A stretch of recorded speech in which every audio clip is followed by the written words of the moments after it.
episode 5 of the College Golf Winter Break Series. If you haven't seen any of the first 4 episodes, check them out on GolfNewsRI.com. All of them have been great conversations with various people across the college golf community, local college golf community, various players across the community, I guess, is a better term for it. But check those episodes out. And we are super excited to be joined for episode 5 by Notre Dame star Andrew O'Leary, of course, the 2019 RI Amateur champion, and holder of one of the craziest golf rounds in the history of golf that happened to him this past summer. But we'll get into that. Andrew, thanks so much for taking a few minutes and doing the interview from your car after a quick range session. Thanks so much, Joe, for having me. It's a pleasure to be here. All right, winter break. You have 1 semester left, then you got to enter the real world like the rest of us. What goes through your mind when you think about, oh man, I only got 1 semester of fun left? Well, yeah, time really has flown. I'm 4.5 years in now, but it feels like it's just been 1 year. I'm not too excited to leave, but eventually you do have to kind of get into the real world and make something happen. So I guess I'm excited, but also I'll be a little bit sad to be leaving Notre Dame.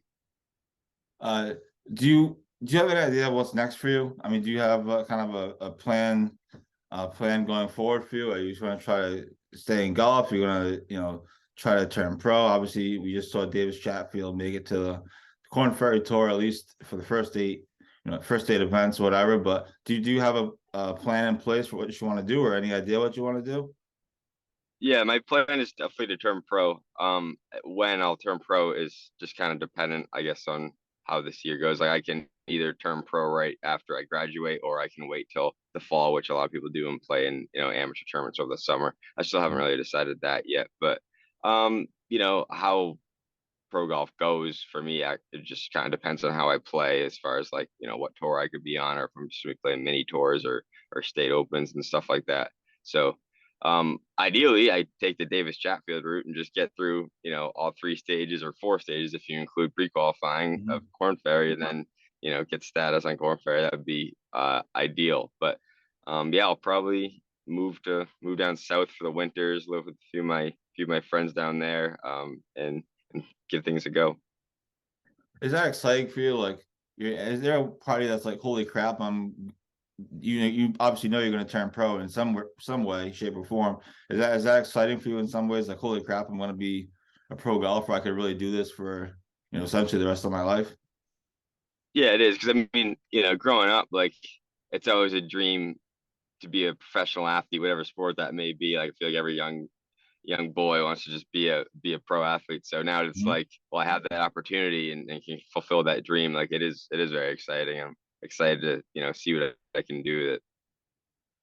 It's crazy too, at time in Rhode Island, just in New England in general, but with all these kids, making it to the pros. I mean, Davis obviously on the Corn Ferry Tour, he starts in January. He had a tremendous run through his Q school, which looked like a complete grind. And then you have Chris Francoeur, from former URI star, and transferred to Louisville for 2 years, or for a year. And he's going to be a pro. He failed out at Q school, but he's still going to be a pro somewhere around the mini tours. Will Dixon, same thing. He's on the mini tours. Patrick Welch is going to be a pro in about a couple months.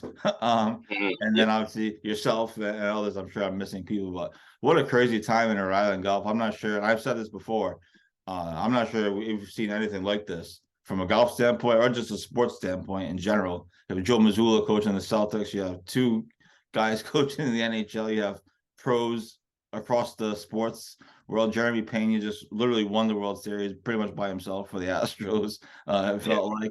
It's just a crazy time in Rhode Island sports and in New England sports. I'm not sure we've ever seen anything like it, or we will ever see anything like it again. Yeah, no, it has been special. It was funny, just like all growing up together. Like, I feel like having that competition against one another really helped kind of breed that, because there are so many good players around my age. And like, I remember when we were just growing up, 10, 11, 12 years old, always competing against each other in every like Challenge Cup tournament, usually is what it was. And I think that just kind of pushed us all to get better on our own and individually. So I think that's kind of this is like the byproduct of when we were young. Yeah. All right. Let's get into some of this, some college stuff. But first, I want to take you back because you had a big summer. Uh, First of all, you had one of the craziest, stupidest, most unbelievable rounds anyone will ever see. You made like national headlines. You had Shane Bacon tweeting about you and Golf Channel tweeting about you. We posted an article up, of course. Um, at the North South Amateur, which is at Pinehurst, obviously. Uh, you made a nine, I think, on the ninth hole. Then you bounced back with a birdie and then a hole in one. Take us through that. I mean, I just look at the scorecard before you jumped on because we embedded the tweet. I said I want to take anybody's image, so I just embedded the tweet. Take us through that because is that the craziest round you ever had? I mean, it's got to be obviously, but just take us Yeah, through those moments. yeah, definitely the craziest round I've ever had. It's funny that it And happened by the in way, you a shot 68. tournament. Just for the Yeah, record. yeah, yeah. It's just like a tournament with such high stakes, and the way the tournament is for those listening that don't know, it was the North South Amateur down at Pinehurst. We're Right. playing Pinehurst number 4, and there's like 110 players in the field, and top 32 get into match play. So it's a deep cut. Like you have to play really well just to make match play. And this is my first round, and first like 3 holes were nothing crazy. I think I was 1 over through 3, and then on 4 it started to. I chipped it on 4 for birdie, and then I parred 5. Then I birdied 6, 7, and 8. So I was 3 under walking onto the ninth hole, having just birdied 4 of my last 5. So I was feeling good. And nine's like a reachable par 5. It was only like 400 or 530 yards, I think. So I get up there, I hit my drive a little down the left side, and I ended up in like this bush, and basically thought I could get a club on it. Took a few hacks. I forget. I think I maybe took 3 or 4 hacks at it. Finally got it up to the fairway, and I was hitting like 6 from like 220 yards out, and I hit it left of the green, almost out of bounds again, and I was in the pine straw left of the ninth green, and I chipped it on the green and 2 putted for my 9. And then walking into the next tee, I was like, first of all, I was like shaking up because I was like, what just happened? Like I made a 9 and I was like 3 under. But now I was doing the math in my head. I was like, all right, well, I'm only 1 over. So like, theoretically, if I just have a good back 9 here, I'll be fine. Birdie 10, and then got onto the 11th hole there, and it was like 170 yards ish, and I hit like a 8 iron. The wind was a little down off the right, and it was a back left pin. So like if I overdrew it or something and went long left, I was going to be dead back there. But it landed like right in line with the pin and bounced straight, even though it was drawing. So it was drawing. I thought it was going to bounce left and roll off the green, but somehow it took a straight bounce and just like one hopped and in the hole. And at that point, it was like, what is even going on? Like, I can't believe this is happening right now. I just looked at my dad, who was caddying for me at the time, and he was like, "Well, guess we just move on. Like, just keep going. Like, it's been the craziest round of my life, but you just got to kind of take and roll with the punches." Yeah, it was absolutely insane. Like I said, you had national people tweeting about it. On that nine, just out of curiosity, obviously I don't mean to second guess you, or obviously it's easier to look back in hindsight. Would it have been easier to take a drop, take it unplayable, and would that have saved you strokes or no? Again, I'm not Yeah. trying to. It's easier to look back in Oh yeah. hindsight, of course, but I was Yeah. just It curious. definitely would have saved me strokes. I just thought, I'm being stupid. I was like, I think I can get a club on it. I thought I could get back out to the fairway at least, and knowing that if I took it unplayable, I was still gonna have to punch out. So I thought I would be wasting a shot basically if I took it unplayable at first. And then once I got whacking at it, I was like, well, now I just have to get it out eventually. Right. It was frustrating, but yeah, I mean, eh, I was happy with the way I was able to rebound and kind of Yeah. settle myself down on the 10th tee. So that was definitely a learning experience for me, to say the least. What is that? Is that I mean, obviously that's mental toughness or the mental part of the game. What if I make it nine on the hole? If people at my level, not a very high level, make it nine, we're done for the day, right? We're going to the bar, right? We're going to the cocktail, whatever it is. You make it nine, you bounce back with a birdie. Obviously, the hole in one is, a luck. Obviously, you're not thinking you're making a hole in one, but you hit a great shot either way. Yeah. But what is that? How do you get from a nine to okay, bounce back with a birdie, and then obviously the ace was the cherry on top. But how do you get to that point? Yeah, well, I mean, if there was a cart girl out there, I definitely would have made it stop there after the ninth hole. But no, unfortunately, there was none, so I had to just kind of suck it up and move on. But I think it's just like eventually, like over time, I don't think I would have been able to do this when I was younger, but eventually you just kind of build up like a resilience, and you recognize that no matter how far out of it you think you are, like you're never really out of it in golf because you can put together stretches where you birdie. I mean, I've made, 6 birdies in a row before in a tournament. So like I'm like, as long as I just keep my head in it, that's giving me the best chance to succeed at the end of the day. And walking on the 10th tee, I was like, I'm one over. Like, yeah, it was a crazy scorecard in the front nine, but like I could have just been, it's the same thing as making 8 pars and 1 bogey, and I would be like, maybe a little frustrated that I hadn't made birdies, but I was like, yeah, it's not terrible. Like it could be worse. So, Pinehurst isn't obviously the easiest course in the world, so it's not like you can expect to shoot 5 under every round there. So, um, it's just kind of over time I've built up a certain resilience to realize that I'm capable of stringing together great stretches of golf and that I'm never out of it. So I just kind of go in with that attitude for every round, or no matter what's happened in my round. Now your big summer continued with you qualified for the U.S. Amateur, I believe for the first time. Um, Obviously, when you got there, obviously the course was playing tough. It was obviously a bit of a struggle for yourself and a lot of people. But just getting there is a big deal. It's no joke, as everyone knows. What was that like? What was that qualifying like? And then what was it like just to get there and be in that atmosphere? Yeah, that whole experience was really cool. Yeah. I wish I was hitting it a little better going into that event. Really, the whole like last month of the summer, I wasn't hitting it great, and I was able to kind of scrape it around in the qualifier and get in. I won in a playoff Yep. against one of my former high school teammates actually. But I was really obviously stoked to get in because I had been an alternate like 4 or 5 times, so it's always been kind of my white whale, and I was just so excited to be there, and I just kind of went into it like let's just try to enjoy this as much as I can. I feel like I've worked so hard for so long for an opportunity like this opportunity. Essentially, it's the peak of amateur golf, obviously. And I just I don't want to say I wasn't prepared because I had practiced harder than I ever had, like the full couple months leading up to it. But I knew that like it was going to take a special round for me to really shoot a good number out there on those courses because it was just set up very difficult, and the rough was like 6 inches, 7 inches. So like if you missed the fairway, like it was really hard to even advance at 150 yards. So, but overall, like it was an awesome USAM venue, and it was like the perfect spot for it. But yeah, just didn't have my best stuff that week, unfortunately.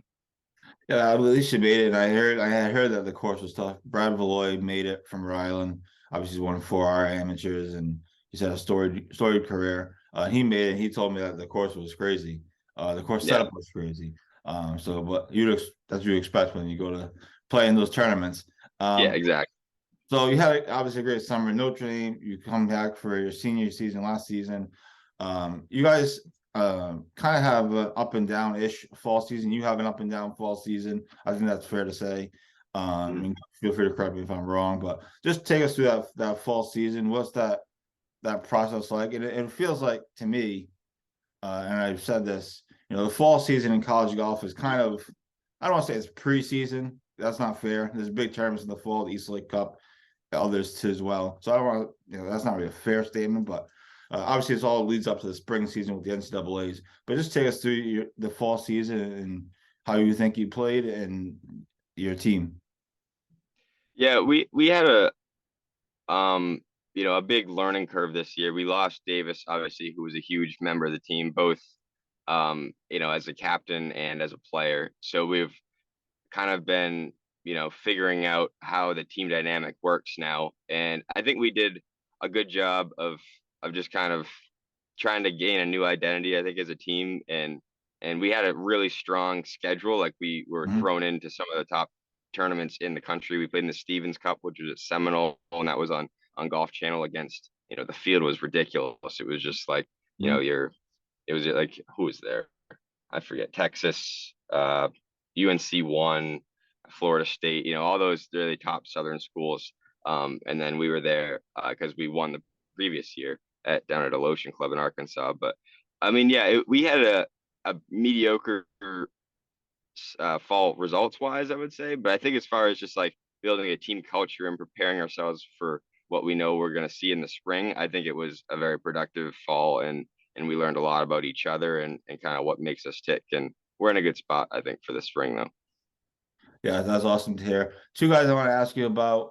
Obviously, Palmer Jackson, and I hope I pronounced his name right. Tachi Cho, is Tai that Chi, right? Yeah. Tai Chi Sorry Cho. if I Yeah. sorry if I butchered his name. Dave had Sorry. obviously had great career so far. Palmer Jackson is, Davis Chatfield went on a podcast a month or two ago, whatever it was, and he was talking about how he wants to come back to college because Palmer is breaking all his records, or whatever it Yeah. was. But those two guys are having great careers so to this point, especially Palmer. I know he played at a PGA Tour event. But just talk about those two, what it's like to watch them on a daily basis, and just how special of players they are. Yeah, they do things that like I just can't even imagine doing. Like it's very cool to watch. And the best part of it is having them on your team. Like there's just I pick their brain all the time, and I love having competitions against them. So I think that's the best way to make myself better is to kind of go at those top players and try to play, matches against them or chipping, putting contests, anything.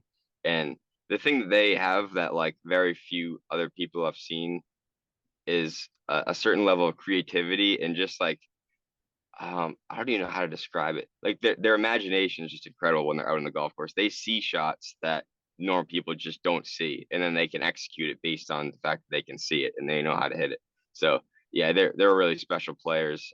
Similar to Davis, just results are there that you can just see it on paper that they are, the top of the top. They're very elite players, and I'm excited to see what they do at the pro level too. Yeah, it's gonna be fun to watch all you guys at the pro level, yourself included. You still have a semester left though, so enjoy it while you can. I will. Winter break. This is the winter break series. Again, we're just trying to draw attention to college golf and college golfers around the state and just around the country, really. So I know you're just coming back from a range session. How much work will you put in during this break? And to be fair, I don't know how long these schools breaks are. I know it's like I know when I was in school it was like a month or something. It felt like a month. But how much work will you put in? Are you going down south to play? Will you go to simulators? Like how much work do you put in during this winter break? So my normal schedule right now is I'll usually get up and I'll work out in the morning for like an hour and a half, and then I'll go to the range. I usually go to Atlantic, which is in Attleboro. That's where I am now. I'm sitting in the parking lot, but and then I'll go from here over to Pawtucket because Pawtucket's where my home course is, and that they keep it open all year round as long as there's no like snow or frost or anything like that. So it'll be open on a day like today where it's just like high 30s, 40 degrees, and the wind's not too bad. So I'll try to get out there and play as much as I can, usually 2 or 3 days a week. And then I'll hit balls every day. So chipping and putting is obviously a little difficult right now because the greens at Pawtucket aren't particularly amazing, as no courses greens are amazing right now. But I'll go down to Florida right after Christmas. I'm playing in a tournament down there. It's called the what's it called? Orlando International Amateur. It's at Orange County National. So I'll head down there, play a couple practice rounds, and then it's a 3 round tournament. So I'll be down there for like 5, 6 days and try to kind of keep my feel and get ready because we have qualifying starting in late January or early February, I think, for school. So you don't want to just take these 2 months completely off, obviously. So like I still try to get at least between 3 to 4 hours of practice in a day if I can, weather permitting, obviously. Yeah. Well, a couple of days ago it snowed, so right now you're looking pretty good. And Yeah, I think Friday's gonna be like 60 degrees they said or something. I might even go play for all I know. And I don't yeah. play when it's cold out. Uh, Spring season, how much anticipation is there for the spring season for Notre Dame and just in general? Obviously, there's a big lead up to it. The NCAA's are in the spring, obviously. How much anticipation is there for that season to get started? Yeah, we're excited. We're pretty laser focused. I feel like each one of us on the team, we're all playing in tournaments over this break, trying to get any advantage or edge we can. So we're looking forward to it. We feel like we had some unfinished business after a disappointing end of last year. So we we get along super well, and I'm just excited to go at it with this group of guys. Uh, Talk about your coach, John Handrigan. Again, hope I didn't botch his name. Recently, he was just named head coach of the Arnold Palmer Cup team, which is kind of like a Ryder Cup style event. Obviously, it's a huge honor. It's a big deal. But just talk about him. What kind of coach is he? What kind of coach will he be for the Arnold Palmer Cup team? Just talk about him a bit.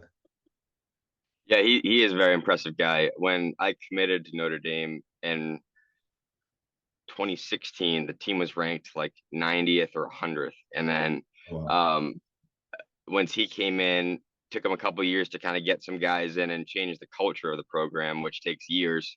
And once things started to fall into place, like the results were immediate. My sophomore year, we were ranked fifth in the country. So we went from 3 years prior being ranked 100th to being a top five team in the country. And since then, we've been, routinely ranked inside the top 15 or 20 for my last 4 years here. So it's been just a massive change in Notre Dame golf. And now we're looked at as, one of the premier college golf teams, and we get privileges that come with that, like playing in all those top tournaments and being on Golf Channel and all that sort of stuff. And if you told our athletic director that 5 years ago, I bet he wouldn't have believed it. So it's been a real pleasure to work with him, and he is the kind of coach that tries to push you to your limits. Though he's not, usually someone that you're gonna be goofing off with. Like he means business, and I think he's going to make a great captain of that Arnold Palmer Cup team for the internationals. I guess I have to kind of root for the internationals a little bit, but I wish I could just root for USA, but I will be rooting for him. A couple more things, and we'll get you out of here. I'm sure you're anxious to get out of your car. But when I had you on the RA Amateur Series podcast back in 2020, I think, or 2021, I don't know. The year the amateur was at Kirkbride. Anyway, we talked about WAGR, and it was a big thing, and you talked about how you have a great quote about how it means a lot to you to play in the RA Amateur, and you always want to play. You feel like you owe it to the state, you owe it to, Bob Ward, who's Riga, obviously, and just the Riga staff. Obviously, last year you weren't able to play, and I'm only bringing that up because recently WAGR, World Amateur Golf Rankings, announced they're making changes for 2023. Basically, for kids that are going to play these big tournaments, you're not going to get points just for showing up. And this is something that's been a problem. We've talked about it. You and I have talked about it. I've talked about it with Bobby Leopold and Mike Hamilton, and how to get kids to stay home, quote unquote, and play in their local amateur. And the WAGR announced changes. Now, I don't know if this is all the way there, but it feels like to me it's a step in the right direction. And I'm just wondering what your thoughts are on some of those changes as somebody that follows WAGR and who's obviously your amateur ranking is important. But what are your thoughts on some of those changes that they're making? And do you think that's the right step? Yeah, I definitely think it is. I feel like every single one of like the top 300 to 500 players are all trying to get into the same like 7 or 8 tournaments over the summer. And with that, there's just no incentive for the top college players to play in their state AMs and their local tournaments because really, unless they win, it's only going to hurt their ranking. So they're like, well, if I keep playing in these local tournaments, then my ranking's going to get hurt to the point where I can't get into those top tournaments anymore. So the incentive is just to play in all those top tournaments and then just play no local tournaments because that's what's going to boost their ranking the most and get them into all the other top tournaments. So I think it's a good change because I think golf is better when people are playing in their regions and stuff. And I would love to just be able to play in Rhode Island every week and play against the competitors here because I mean at the end of the day there are plenty of great players like in this local area, and I think the ranking system disproportionately rewards just the players that play in those top tournaments because like they're good, but they're not like that much better than people around here. Like, is the difference between the people playing in the Northeast Amateur and Rhode Island Amateur? Like, yeah, there'll maybe a slight difference, but like it's not that big. And WAGR treats it as if it's +5 handicaps versus 20 handicaps, and that's just not the case. Like Hamilton told me, like we literally just had talked about this because WAGR announced it, and then I texted him and a couple other people just to get clarification for myself because I'm still trying to understand it, just like anybody else. And he basically said that he got the same amount of points for finishing last during his Northeast Amateur appearance, which he admits was a complete whirlwind for him, and to same amount of points for finishing last in the Northeast Amateur as he did for finishing runner up in the RI Amateur, and that just doesn't seem, that doesn't seem to make sense. It's just No. pretty straight common sense. It doesn't seem to make much sense. So hopefully it's a change in the right direction. Like I said, you had great quote on it a couple years ago, and obviously last year you weren't able to play, unfortunately. But that's the only reason why I bring that up. A couple more things, and I want to get you out of here. A couple quick hitters. Um, Notre Dame football game on a scale of 1 to 10. How cool is it to be at a Notre Dame football game? It's a 10. It's a 10.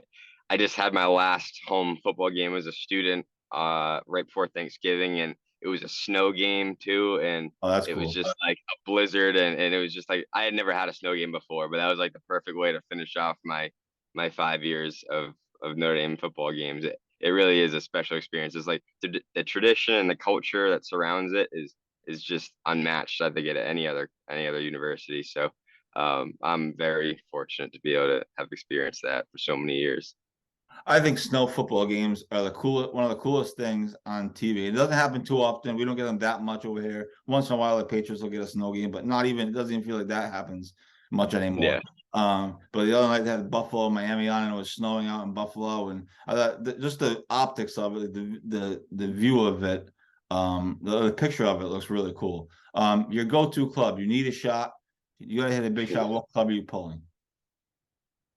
Um, are we talking like an iron shot, or are we just saying Whatever in you want the general, what do I have the most confidence whatever in? you want the shot to be, whatever your most comfortable club is, whatever you want the shot to be. I think my most confident shot would be if I was feeling good with the driver and I'm in a pressure situation. I'm pretty good at hitting like kind of a low squeeze cut out there. I feel like I can hit the fairway 9 out of 10 times under pressure. If I just need like a par to win a tournament or something like that, then I'm gonna go to that squeeze cut with the driver. Is that something that you've developed over the years, like a go-to shot? It feels like a lot of players, maybe I don't know, maybe not a lot, but it feels like a lot. Yeah, it feels like a lot of players have those shots. Like they have a go-to shot. They need something. They need to be in the fairway. Tiger used to hit the stinger. Is that something that you've developed over the years, or is that something you feel like you've kind of always had? Yeah, I know definitely something I've developed over time, like just being at the driving range and stuff, hitting balls. If you ask any PGA Tour player, they'll all have a shot that they can go to, whether it be a tee shot that they're uncomfortable with, or if they're just not hitting it well that day, like they can usually have a lot of times 2 or 3 different shot shapes that they can go to that they feel like they can always trust. So for me, I only really have that one where it's just a squeeze cut, but some guys, yeah, like Tiger had the stinger and stuff like that. Just over time, just experimenting with stuff at the range, you figure out what can always work for you, even if you're not swinging well. Your favorite course to play in a tournament?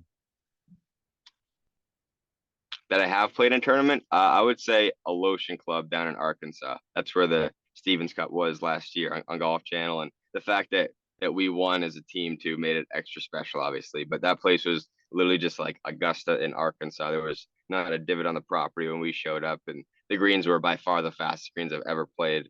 They were probably rolling at like a 16. It was unbelievable. Just when we got on the practice green the first day, we were just hitting like 10-foot putts like 20 feet by, just like I don't know how we're supposed to keep it on the green this week, but that was in a remarkable course, just start to finish. Road trip that you're most looking forward to this spring, short of NCAA's. What's the road trip are you looking forward to this spring? We are going to Arizona. We're playing Arizona State's event this year in mid-April. And I'm excited. I don't know if it's a desert golf course, but I'm just excited to play in Arizona. I've never played a tournament in Arizona before, so I think that would just be good prep for Greyhawk and kind of getting the feel for how far the ball is traveling and stuff like that, because it goes forever down there, and I'm not particularly used to that right now. So I'm just kind of excited to go down there and learn all I can to be most prepared for game time and in late May, early June, I guess. It comes quick. Last question. I've asked everybody else this as well. Obviously, you're a senior. You have 1 semester left. We have kids in Rhode Island and in the area that are either freshmen in college right now playing college golf or going to be freshmen in college at some point in the very near future. You've been through it all. You've had all these experiences. What advice would you give somebody? If somebody comes to you and says, "Hey, Andrew, I'm a freshman in college. I'm playing college golf at XX University. You know, what advice do you have for me? How to handle everything?" I would say you should focus every single day on the process of getting better rather than just what your results say. I think it's important not to try to force results and be like, because some days you can go out there and you can feel like you played a great round, like you hit the ball great, you chipped well, you putted well, but your score might not reflect it. Maybe you shot like even par or one over. And then there's some days where you just go out there and you get like super lucky and just hit a few balls that you smash them into the woods, but it spits it out next to the hole and you tap it in for birdie. Like it, it may look like you shot lower, but or you did shoot lower. It might look like you play better, but you didn't. Like you have to be more focused on how is your process with every shot and each day going, and are you focused on getting 1% better each and every single day rather than just what am I shooting out there? Am I beating my friends and stuff like that? So I would say you just can't look at it only as a results based sport. Awesome. Andrew O'Leary, Notre Dame senior, 1 semester left, and then off to the real world. Andrew, thanks so much for taking a few minutes to talk to me. I really appreciate it, and good luck in the spring semester. And obviously, we'll be everyone on Rhode Island and GolfNewsRI will be following you along. Thanks so much, Joe, for having me. All right, that's Andrew O'Leary, senior at Notre Dame. This has been the College of Golf Winter Break Series. Thanks everyone for tuning in. We have a few more episodes scheduled, so be sure to check golfnewsri.com for those episodes coming up within the next week or two. Thanks, everyone. Bye.